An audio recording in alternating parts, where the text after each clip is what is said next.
Hi friends, ఈరోజు మనము current geyser బిగించడానికి వచ్చాము. ముందు పవర్ సప్లై ఇచ్చేసాం ఫ్రెండ్స్. తర్వాత గీజర్కి హోల్స్ వేసి గీజర్ ఫిట్టింగ్ చేసి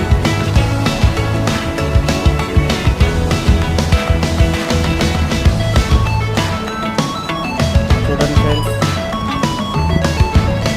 గీజర్ ఫిట్ చేసేసాము. ఇప్పుడు కనెక్షన్ అన్నీ చేసాం ఫ్రెండ్స్.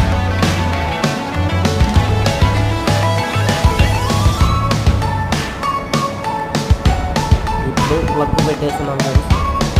ఆన్ చేసేసాం ఫ్రెండ్స్. దీంట్లో కింద వచ్చేసి గీజర్కు రెడ్ బ్లూ వస్తుంది friends. Red hot water, blue వచ్చేసి కూల్ వాటర్. ఈ విధంగా రెడ్ గ్రీన్ వెలుగుతుంది.